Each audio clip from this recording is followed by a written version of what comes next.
Olá, está começando mais um Meio Ambiente por Inteiro, o programa que discute e analisa temas que fazem a diferença no dia a dia de todos nós. Todos os dias, milhares de toneladas de lixo são depositadas em lugares impróprios, acumuladas em lixões que causam problemas ambientais, sociais e econômicos para as cidades. Para acabar com o manejo inadequado de resíduos sólidos, o governo instituiu uma política nacional que prevê a não geração, a redução, a reutilização e o tratamento de resíduos, assim como a disposição final ambientalmente adequada dos rejeitos, ou seja, daquilo que não pode ser reciclado ou reutilizado. Para falar sobre a Política Nacional de Resíduos Sólidos, eu recebo aqui no estúdio a diretora de Ambiente Urbano do Ministério do Meio Ambiente, Zilda Veloso. Olá, Zilda, bem-vinda ao programa. Olá. Também está conosco a promotora do Ministério Público do Distrito Federal e Territórios, Marta Eliana de Oliveira. Olá, Marta, também é um prazer tê-la conosco. Prazer. Antes de darmos início à nossa conversa, que o lixo produzido em larga escala, a destinação incorreta dos dejetos e o descaso com os lixões espalhados pelo país representam um risco não só ao meio ambiente, mas à saúde da população.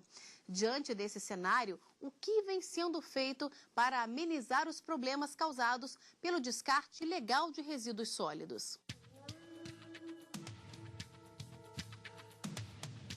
Até 400 anos. Esse é o tempo que esta simples sacola plástica voando para lá e para cá leva para se decompor na natureza. Agora imagine toda essa montoeira de lixo, quanto tempo levaria? O que muita gente não sabe é que um simples papelzinho de balinha jogado no chão pode demorar de 1 a 5 anos para se decompor e os problemas de contaminação ambiental gerados pelos lixos deixados nas ruas não param por aí.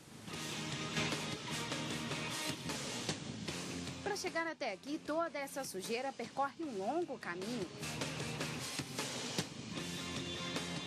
Tudo começa com este gesto. Infelizmente, ainda é comum encontrar quem jogue lixo no chão. Às vezes sim. É um descuido, às vezes a gente acaba jogando. E assim ele vai se acumulando. Um montinho aqui, outro ali. Trabalho dobrado para essa turma aí. A maior parte do que é recolhido não tem destinação correta e quem paga é o meio ambiente. Muitos lixões espalhados pelo país não estão adequados. O solo não é preparado para receber o lixo. O sistema de tratamento dos dejetos também não funciona de maneira correta. Um prato cheio para os urubus. Quase 3 toneladas de lixo são recolhidas diariamente na capital federal. Todos esses resíduos são despejados aqui no lixão da Estrutural, que fica a 15 quilômetros do centro de Brasília. Em pleno funcionamento, o lixão, que tem uma área correspondente a 180 campos de futebol, fica próximo ao Parque Nacional de Brasília, de onde vem a água que abastece mais de 500 mil pessoas. É lixo demais aqui, é lixo que dá para trabalhar o resto da vida inteira aqui. O governo do DF já iniciou o processo de desativação do lixão. Foi o que já aconteceu com o lixão de Gramacho, na Baixada Fluminense. Por muito tempo foi considerado o maior da América Latina. Depois de muitas ações na justiça, o local foi desativado pelo governo do Rio de Janeiro. O lixo que ainda continua aqui passou a gerar energia. É que o chorume, aquele líquido de mau cheiro, resultado da decomposição da sujeira, serve de matéria-prima para o biogás. Para tentar gerir melhor os resíduos, foi aprovada em 2010, depois de 2 décadas de discussão no Congresso Nacional, a Política Nacional de Resíduos Sólidos. Entre os principais pontos da lei estão o fechamento de lixões até 2014 e a elaboração de planos de destinação dos resíduos pelos municípios. Mas até agora, menos de 10% das cidades apresentaram um projeto. Isso, evidentemente, tem um impacto direto e basta verificar em diversos municípios municípios do nosso grande Brasil, a existência de lixões a céu aberto, a destinação, portanto, inadequada de resíduos sólidos, a ausência de mecanismos de coleta seletiva, tudo que acaba comprometendo, portanto, a inefetividade desse importante instrumento que foi instituído em 2010. Este contabilista decidiu não esperar a boa vontade dos governantes. Há 20 anos, a rotina do seu Matias é assim. Todo o lixo orgânico que vai surgindo pela manhã, durante todo o dia, ele vai juntando e vai separando e vai colocando dentro de uma lata de lixo. Seu Matias, essa rotina de 20 anos, como é que surgiu a ideia do senhor reunir todo esse lixo e separar do lixo seco? É porque eu sempre fui muito preocupado com o meio ambiente, né? Eu acho que o meio ambiente é uma extensão da casa da gente. Todo lixo orgânico eu jogo nesse tambor, né? Corto até para facilitar a destruição dele, né? E levo para a chácara, onde a gente tem um espaço que é destinado a todo esse lixo. Depois de atravessar 16 quilômetros, o lixo orgânico produzido lá na casa do seu Matias vem aqui para a chácara da família. E agora, seu Matias, o que acontece com esse lixo? Acontece que eu levo ele para um buraco e lá eu jogo folhas de manga, folhas do capim, outra coisa qualquer para evitar a mosca, né? E ele vira adubo. Saber onde descartar e o que fazer com o lixo produzido por nós mesmos. Atitudes que transformam a natureza e ajudam o meio ambiente.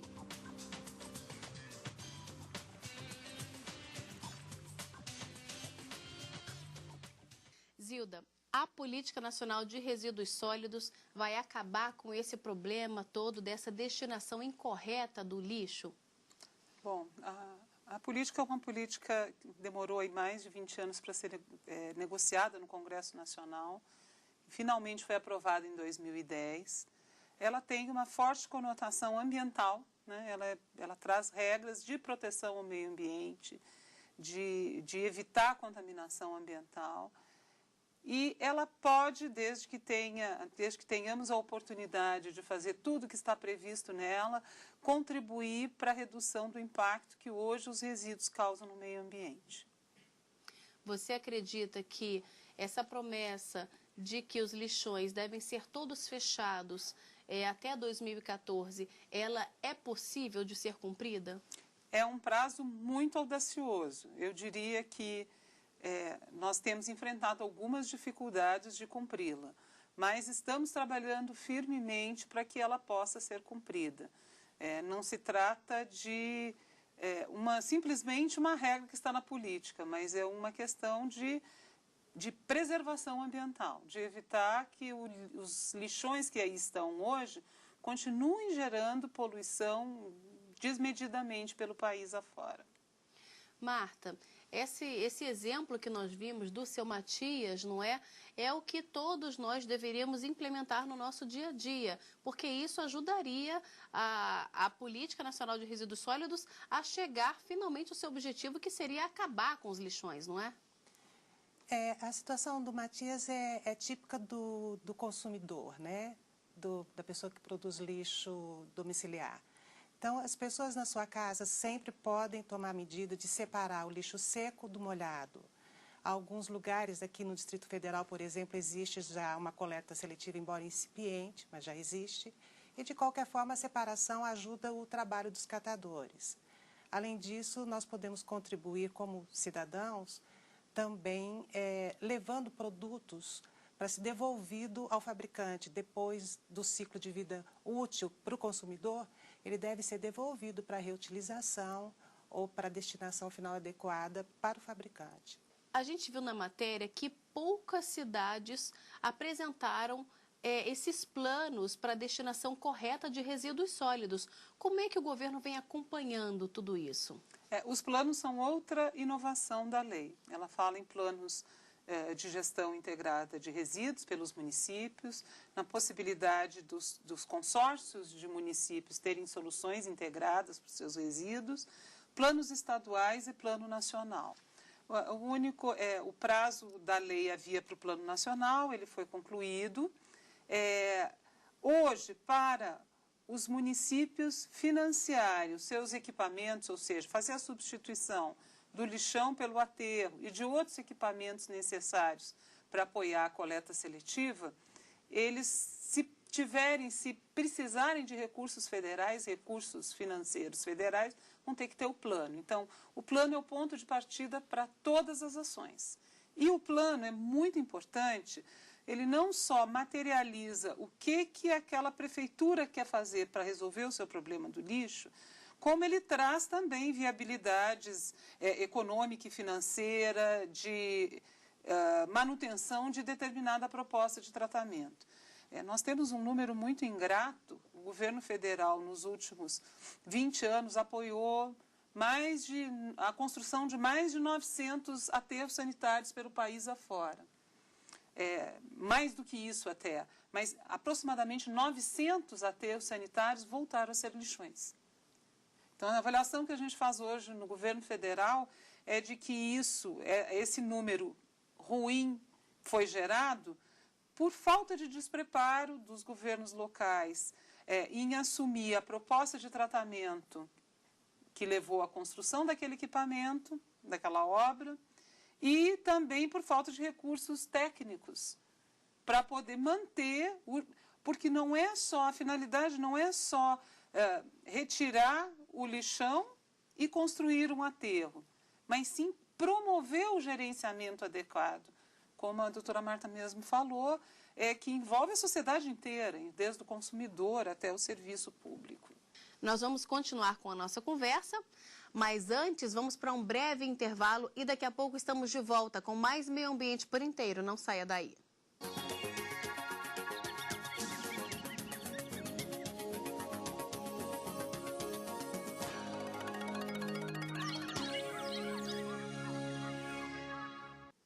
Estamos de volta com o Meio Ambiente por Inteiro, que hoje fala sobre a Política Nacional de Resíduos Sólidos. Participam do programa a diretora de Ambiente Urbano do Ministério do Meio Ambiente, Zilda Veloso, e a promotora do Ministério Público do Distrito Federal e Territórios, Marta Eliana de Oliveira. Marta, no que consiste o princípio do poluidor-pagador? É o princípio de que aquele que causa danos ao meio ambiente deve arcar com o ônus para repará-lo. Esse princípio já é bem antigo na legislação brasileira, já vem da Lei da Política Nacional de Meio Ambiente, que é de 1981. E quais são as penalidades que podem ser impostas para quem poluir? O poluidor é submetido a penalidades em 3 esferas: na esfera civil, na esfera administrativa e na esfera penal, se for caso de crime ambiental. Então, normalmente, ele tem que reparar o dano, de preferência in natura, a gente fala que é recuperar mesmo a natureza. Ele pode pagar multa ao órgão ambiental responsável e ele pode responder por crime ambiental também.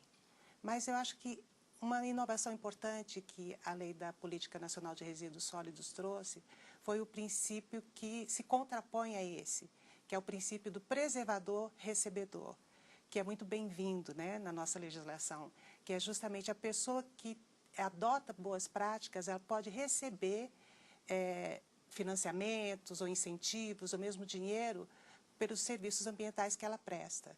No caso da Lei de Resíduos Sólidos, os municípios podem, inclusive, adotar esse tipo de prêmio econômico para as pessoas que colaborarem com a coleta seletiva. Até porque a responsabilidade é compartilhada, não é, Marta? Sim, a responsabilidade é compartilhada por todos. É a dita responsabilidade pelo ciclo de vida do produto, né? Então, desde o fabricante, o importador, o comerciante, o distribuidor, o consumidor e também o poder público ou o terceirizado responsável pelo serviço de limpeza urbana. A logística reversa também é um importante instrumento para que essa política nacional realmente dê certo, não é, Zilda? A logística reversa é uma ideia inovadora, ela já existia em algumas resoluções do Conselho Nacional de Meio Ambiente, timidamente, e existia na lei que define as embalagens de agrotóxico, o retorno das embalagens de agrotóxico. Mas ela nos trouxe a responsabilidade compartilhada pelo ciclo de vida do produto. O que significa isso? a garantia de que o consumidor, ao descartar aquele produto que ele não quer mais, e aí a gente pode exemplificar para os nossos telespectadores, os celulares, os eletrodomésticos de uma maneira geral, inclusive medicamentos, embalagens que a gente usa na nossa casa, lâmpadas. Ao descartar, fazer o descarte no local adequado, além do consumidor dentro de casa, fazer a separação entre a fração seca e a úmida, ele ficar atento às informações sobre onde fazer o descarte desses produtos. Ao entregar num ponto de entrega voluntária ou no comércio, este produto, esse resíduo descartado, esse produto descartado que é transformado em resíduo naquele ato, ele é recolhido a partir do comércio por fabricantes e importadores e aí encaminhado à reciclagem ou recuperação. Pode ser reutilizado em alguns casos, em outros casos você pode reaproveitá-lo dentro do mesmo processo ou recuperar parte dele em outro processo produtivo, tratando o rejeito. Então, isso é uma possibilidade econômica que a cadeia funcione e também ele reduz o impacto daquilo que é coletado pelos serviços municipais e distrital de limpeza pública. Ele traz também uma desoneração para os serviços locais de limpeza urbana. Marta, o Ministério Público está atento a essa questão da construção dos aterros, já que, como a Zilda mesma destacou, muitos foram construídos e acabaram voltando a ser lixões? Sim, o Ministério Público aqui no Distrito Federal entrou com uma ação civil pública em 1995 para fechamento do único lixão que nós temos aqui, que é o lixão da Estrutural.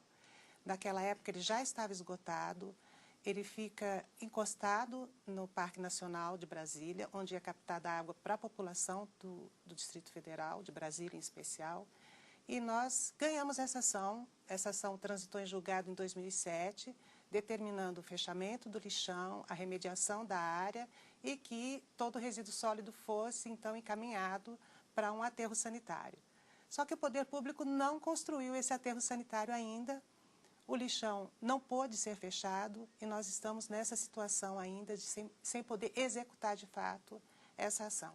Marta, só complementando o que você acabou de dizer, que é extremamente positivo, o município vai ter também que prever como encerrar os lixões e as medidas para a remediação daquela área. Isso está na lei. E outro ponto muito importante da lei é a parte que trata das áreas contaminadas, principalmente imputando à União responsabilidade sobre as áreas órfãs, não sobre as áreas dos lixões, mas sobre as áreas órfãs.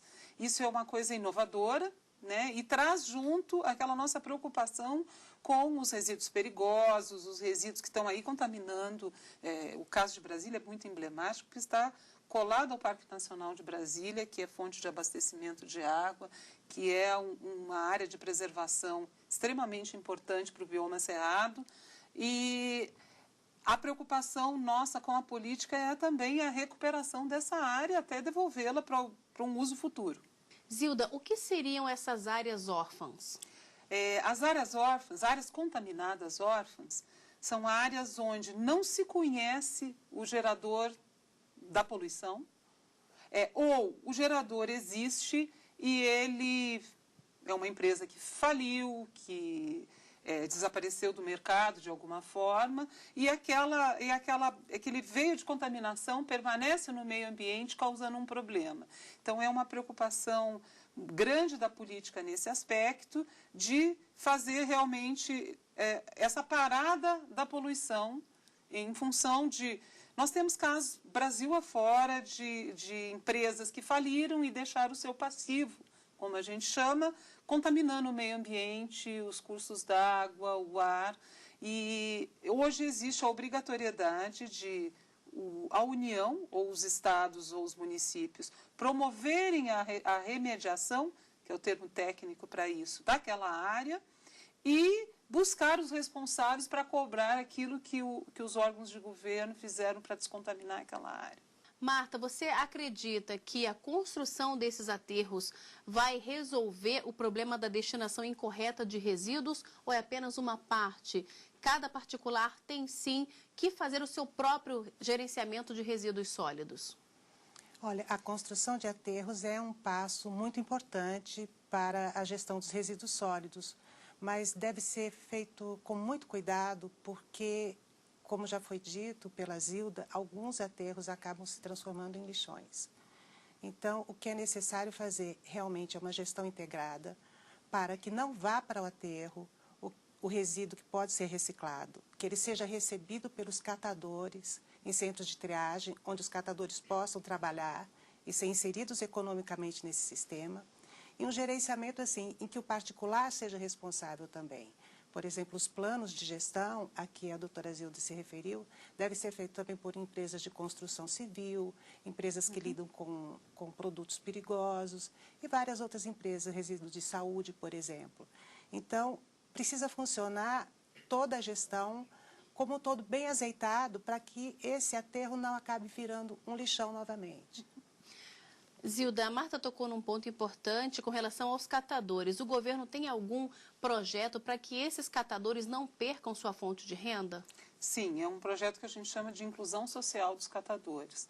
É a promoção, paralela ao encerramento dos lixões, é criar capacidade técnica, econômica, para que eles se reúnam em cooperativas, em redes, em associações e tenham um equipamento mínimo para trabalhar que não seja aquele que a gente viu na entrada da matéria, trabalhando diretamente no lixão. Um galpão, um local para trocar de roupa, para se alimentar, uma esteira para poder separar os resíduos, prensas para poder separar a fração seca dos resíduos e principalmente uma possibilidade de receber um salário por isso e vender aquele produto do seu trabalho de maneira economicamente rentável para a atividade deles. Marta, de qualquer forma, nós sabemos que a política ainda não foi completamente implementada, ou seja, infelizmente uma pequena parte, mas ela é sim um marco para o descarte de resíduo sólido no nosso país, não é? Sem dúvida, é o marco regulatório que faltava. Foram 20 anos de negociação, enquanto isso o gerenciamento dos resíduos pelo país afora era feito sem uma orientação de uma lei federal e hoje, com a lei, que é de 2010, e seu decreto regulamentador, que também saiu em dezembro de 2010, há metas, há diretrizes, há ações que devem ser adotadas. Então, ainda que nós não estejamos caminhando, digamos, na velocidade que a lei deseja, estamos caminhando. E nós vemos, assim, que essas ações elas se replicam pelo país afora nas várias esferas, na federal, na estadual, na distrital, na municipal. Por exemplo, aqui no Distrito Federal, a própria Secretaria de Meio Ambiente acabou criando uma subsecretaria de implantação de políticas públicas para resíduos sólidos.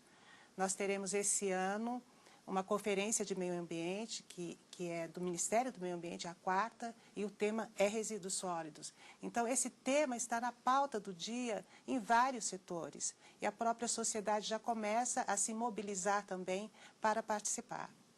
Zilda, na opinião do governo, o que é fundamental acontecer de imediato para que essa política seja implementada de uma forma mais ágil? São várias medidas, eu não teria uma medida única, mas a doutora Marta falou muito bem da Conferência de Meio Ambiente e eu faço um apelo aos nossos telespectadores. Ela vai ser realizada na última semana de outubro aqui em Brasília, mas ela é precedida pelas conferências municipais e estaduais.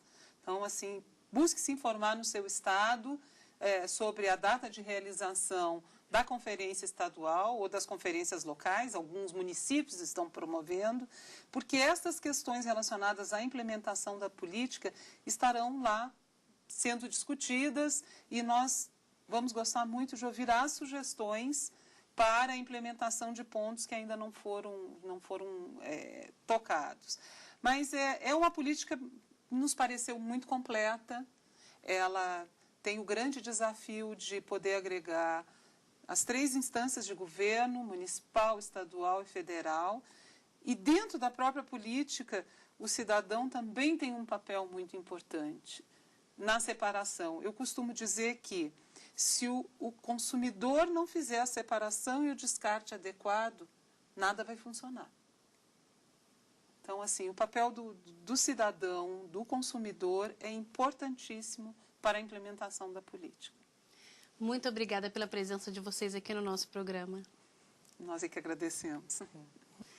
E nós ficamos por aqui, mas na semana que vem a gente volta a se encontrar em mais um Meio Ambiente por Inteiro. Se você quiser enviar alguma sugestão para o programa, anote o nosso endereço, meioambienteporinteiro@stf.jus.br. Obrigada pela sua companhia e até o próximo programa. Tchau.